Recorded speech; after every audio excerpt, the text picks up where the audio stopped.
کہ ایک طرف ہم کہتے ہیں کہ اللہ ایک ہے، اس کا کوئی شریک نہیں ہے اور نہ وہ اپنے حکم میں کسی کو شریک کرتا ہے، لیکن دوسری طرف پھر ہم مزاروں پہ بھی جاتے ہیں اور ان سے منتیں بھی مانگتے ہیں اور ان کو سجدے بھی کرتے ہیں، اور ہم نے بت بھی رکھے ہوئے اپنے گھروں میں۔ اگر آپ دیکھیں تو ہمارے یہ جو پچھلے وزیر اعظم تھے عمران خان، انہوں نے تو ایک قبر کو جا کے سجدہ بھی کیا۔ اگر وہ قبریں ساری ہم آپ صلی اللہ علیہ وسلم کی سنت پہ اور حکم پہ عمل کرتے تو وہ ساری قبریں برابر ہونی تھی، کوئی مقبرہ نہیں تھا نا، اور نہ مقبرہ ہوتا نہ یہ سجدے کرتے۔ نظام عدل اجتماعی وہ جس میں حریت ہو، جس میں عام آدمی بھی خلیفہ وقت کو ٹوک سکے، یہ کرتا کیسے بن گیا؟ کہ وہ نظام عدل اجتماعی جو محمد عربی کو دے کر بھیجا گیا تھا، اس کے کسٹوڈین سوئے ہوئے۔ یہ نسخہ تو ہمارے پاس تھا، ہمیں عمل کرنا تھا اور دنیا کے سامنے پیش کرنا تھا۔ پاکستان بنایا اس لیے گیا تھا کہ ہم اس کا ایک نمونہ دنیا کے سامنے پیش کریں گے۔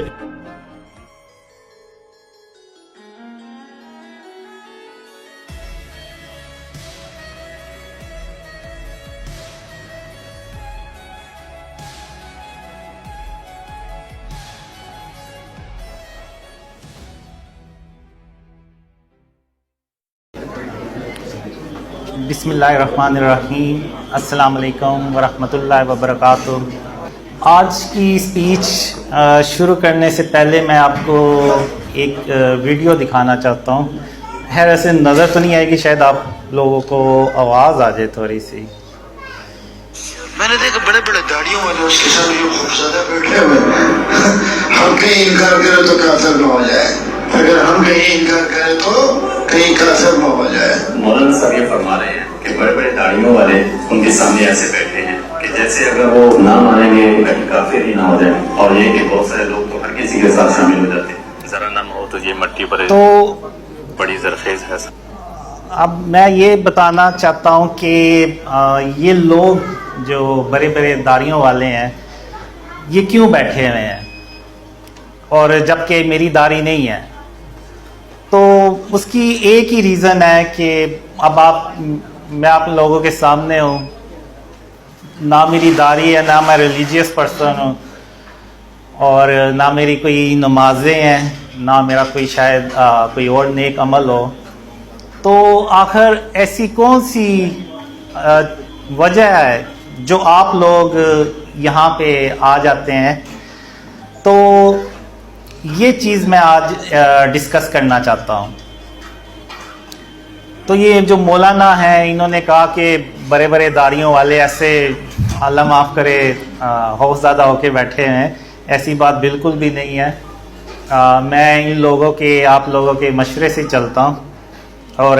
آج آپ نے دیکھا ہے کہ میں نے 3 پیس سوٹ بھی پہنا ہوا ہے۔ تو یہ میں نے لائف میں پہلی بار پہنا ہے، اور میں نے انہی لوگوں کے کہنے پہ پہنا ہے، تو ایسی بات بالکل بھی نہیں ہے۔ اب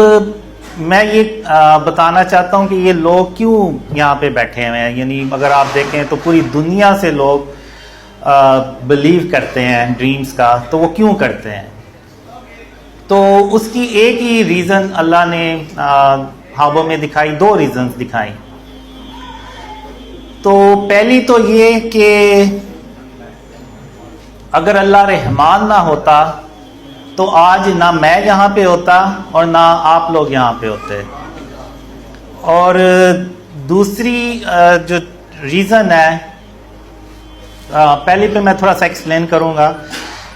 کہ 2007 میں جب میں اندھیروں میں ڈوبا ہوا تھا تو میں اپنے آپ سے کہا کرتا تھا کہ جو میرے نبی محمد صلی اللہ علیہ وسلم خاتم النبیین، وہ جالوں میں چلا کرتے تھے، بلکہ جہاں سے گزرتے تھے اندھیروں سے بھی گزرتے تھے تو وہاں بھی اجالے ہو جاتے تھے اللہ کی رحمت سے۔ تو میں کہاں پہ اندھیروں میں ڈوبتا چلا جا رہا ہوں؟ تو تب میں نے 2007 میں اللہ کو پہلی بار رحمان کہہ کے بلایا، تو اور میں نے اللہ سے کہا کہ بے شک میں اے رحمان، بے شک میں گنہگار ہوں اور بے شک تو ہی پاک ہے۔ اور بے شک میں ہی گنہگار ہوں، اور اگر تو نے میرے حال پہ رحم کے ساتھ توجہ نہ فرمائی اور مجھے ان اندھیروں سے باہر نہ نکالا تو میں محمد صلی اللہ علیہ وسلم کا امتی ہونے کے باوجود گھاٹا پانے والوں میں سے ہو جاؤں گا۔ تو یہ میں نے دعا اللہ سے کی، تو اس کے بعد اللہ نے مجھے خوابوں میں سکھانا شروع کر دیا، اور پھر ایک خواب میں اللہ نے مجھے یہ بھی بتایا کہ قاسم، جب تم نے مجھے پہلی بار رحمان کہہ کے بلایا تو پھر میں نے یہ نہیں دیکھا کہ تم کتنے گناہ گار ہو اور کون ہو، پھر میں نے یہ دیکھا بس کہ میرے بندے نے مجھے رحمان کہہ کے بلایا، اور اب یہ مجھے پروف کرنا ہے کہ وہ اللہ جو ہے وہ رحمان ہے، سب سے بڑھ کر رحمان ہے۔ تو پھر اللہ نے مجھے شرک کے بارے میں اور اس کی اقسام کے بارے میں بتایا، اور اللہ نے مجھے کہا، بہت سارے خوابوں میں کہا کہ اللہ قیامت کے دن جس کے چاہے گا گناہ بخش دے گا مگر شرک کبھی معاف نہیں کرے گا۔ تو اس کے بعد پھر میں نے اپنے آپ کو شرک سے بچانا شروع کر دیا، اور اپنے ایون نفس سے بھی میری جنگ چلتی رہتی تھی، اور میں نے بس یہی کہا کہ اللہ کو میں نے ہر حال میں راضی کرنا ہے۔ تو اب یہ جو کچھ بھی ہوا، پھر اللہ نے مجھے ڈریمز دکھائے، پھر میں نے جب 2015 میں ڈریم شیئر کرنا شروع کیے تو اس وقت مجھے محلے میں بھی کوئی لوگ محلے دار بھی مجھے نہیں تھے جانتے۔ تو آج اگر آپ دیکھیں تو 2015 سے لے کے آج 2023 تقریباً 8 سال، تو اللہ نے جو خواب تھے وہ پوری دنیا میں پھیلائے۔ ایون اگر آپ یوٹیوب پہ دیکھیں تو بڑے بڑے علماء نے بے شک مخالف میں ہی بات کیوں نہ کی، ان تک وہ خبر پہنچ گئی، یعنی اللہ نے وہ خواب جو تھے وہ ان تک پہنچا دیے۔ تو یہ اللہ کی مدد کے بغیر تو ناممکن تھا کہ ایسا کچھ ہوتا۔ تو اب اللہ نے اتنی کیوں مدد کی، جبکہ میں ریلیجیس بھی نہیں ہوں اور میری داڑھی بھی نہیں ہے، اور نہ میں کوئی اتنا اچھا انسان ہوں۔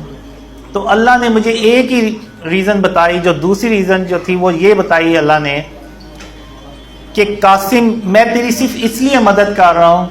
کہ تو نے اپنے آپ کو شرک اور اس کی اقسام سے بچانا شروع کر دیا۔ اب میں نے بچانا شروع کر دیا، یعنی مکمل طور پہ میں بھی نہیں اس پہ ابھی تک کنٹرول کر سکا، کیونکہ آپ کو پتہ ہے ہر روز کوئی نہ کوئی چیز لے کے آنی پڑتی ہے، تو ان پہ تصاویر وغیرہ ہوتی ہیں، تو وہ بس اسی لائف اسی میں گزر جاتی ہے، گزر رہی ہے کہ وہ ان تصاویر کو ختم کرتے ہوئے۔ تو یہ جو کوشش ہے نا، یہ اللہ کو پسند آ گئی۔ تو اب اگر آپ دیکھیں تو اللہ نے جو جتنے بھی اپنے نبی اور رسول بھیجے، تو اللہ نے قرآن میں لکھا ہوا ہے کہ اللہ نے نبیوں کے جو درجات ہیں وہ ایک دوسرے سے بلند فرمائے، ان کو بلند درجات کیا، یعنی ایک نبی کو دوسرے نبی پر بلند درجہ دیا۔ تو اب وہ کیا آخر اللہ نے کوالٹی یا اس کا کیا معیار سیٹ کیا کہ کس نبی کو بڑا درجہ ملے گا؟ تو اگر آپ وہ قرآن دیکھیں، اس کو قرآن کو ترجمے کے ساتھ سنیں، تو اللہ نے یہ چیزیں قرآن میں واضح طور پر ارشاد فرمائی ہوئی ہیں، اور وہ یہ ہے کہ اللہ نے جو شرک ہے نا، اس کی بیس پہ نبیوں کو درجات عطا کیے۔ اب اگر آپ دیکھیں تو خاتم النبیین حضرت محمد صلی اللہ علیہ وآلہ وسلم، اللہ نے ان کو سب سے بڑا جو درجہ ہے نا وہ دیا، یعنی تمام نبیوں کا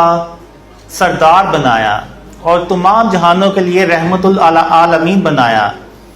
اور اپنا سب سے آخری اور سب سے پیارے نبی بنائے، اور اللہ نے محمد صلی اللہ علیہ وسلم کا نام خود اپنے نام کے ساتھ لکھا۔ تو وہ جو کوالٹی تھی آپ صلی اللہ علیہ وسلم کی، وہ جو شرک اور اس کی اقسام سے انہوں نے خود بھی اپنے آپ کو بچایا اور اپنی امت کو بھی اس کی تلقین کی، تو وہ وجہ اللہ نے بنائی اور ان کو اتنا بڑا جو درجہ ہے وہ اپنی رحمت سے عطا کیا۔ اب اگر آپ دیکھیں تو اور کسی نبی نے اپنی امت کو اتنی شرک اور اس کی ڈیٹیل میں کبھی نہیں بتایا.